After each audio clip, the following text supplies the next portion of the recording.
The old rules of real estate now sound like gospel because they've been preached so many times. And those are things like focus on value, buy low, sell high, and the gains are made in the appreciation. I'm sure you've heard at least one of those multiple times. But those rules have changed, and I'm going to tell you why.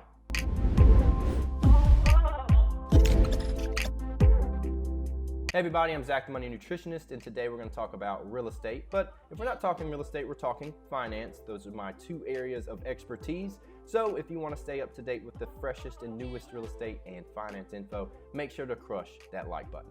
If you bought a home for $150,000 and you hold it for 5 years, and let's say the appreciation on that house is 4.57%, which is well above what inflation is right now, then after those 5 years, your house would be worth $187,550. What this would mean is you will now have gained $37,550. So this is the way people think. They think if I hold the house, it's obviously going to appreciate, I'll be able to make money, and I'm just gonna hold on to my houses and I'll flip them, or I'll do wholesaling and I'll just flip it real quick to somebody else at a higher value.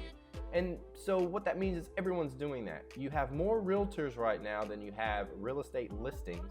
And then if you call someone to wholesale, because I do that as well, then as soon as you talk to them, they're like, I get 10, 15 spam calls a day of people asking me about my house.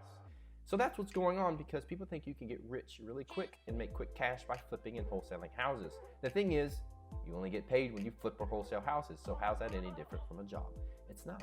The correct answer when it comes to investing in real estate is that you purchase it and focus on cash flow. Another gospel line that people say is cash is king. And honestly, when it comes to growing a business, you need cash flow.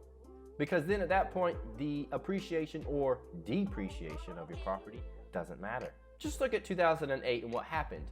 People were continuously buying houses because they were going up in value and you could get them very cheap with loans because they were giving loans to anyone, but they had variable interest rates. So people were grabbing houses, and as their interest rate changed, they couldn't afford the payments. Why? Because they didn't focus on cash flow or hedging enough that, hey, when my mortgage payments become more expensive, I need to either raise rent or have enough room there that I could still hold on to the house because my rent still covers the mortgage and some. You should have at least $300, $400 buffer there. And if you did that correctly in the '08 crash, you would have been just fine, regardless of the value of the home. So we have something similar going on right now where people are rushing to buy homes $20,000, $30,000, $40,000 over the value of that home. Now, if you're doing it as an investment property and values of homes end up crashing, if you focused on your cash flow, you should be okay. If you didn't, then it's not going to be a great thing if you were banking on the appreciation. So if we're focusing on cash flow properties, how do we do that? Well, the first thing is you need to find a property that does cash flow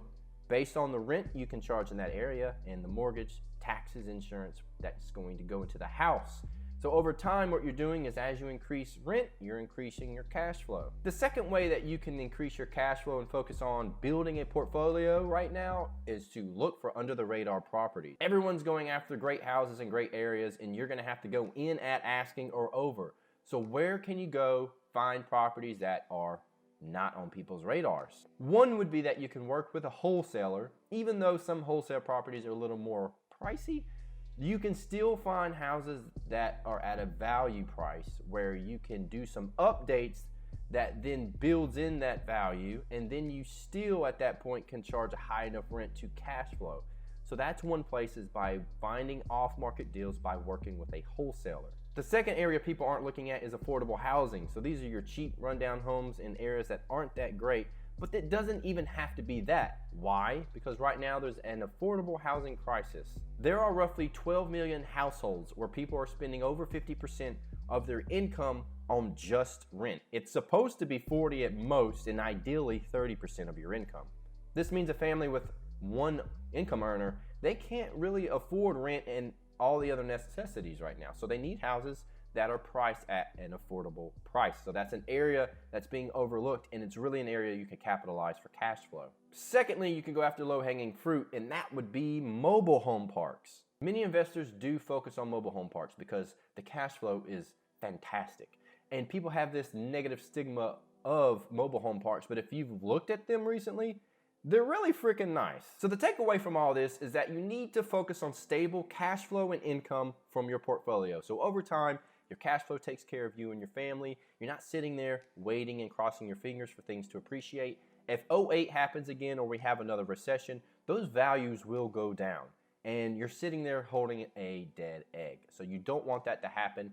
Always make sure you're focusing on cash flow. There's no quick, easy way to become rich and wealthy. It's a long process. I'm not even to that area yet where I can focus and live just off of the real estate. So it takes time. So focus on the real estate, focus on the cash flow, and it's going to turn out just fine.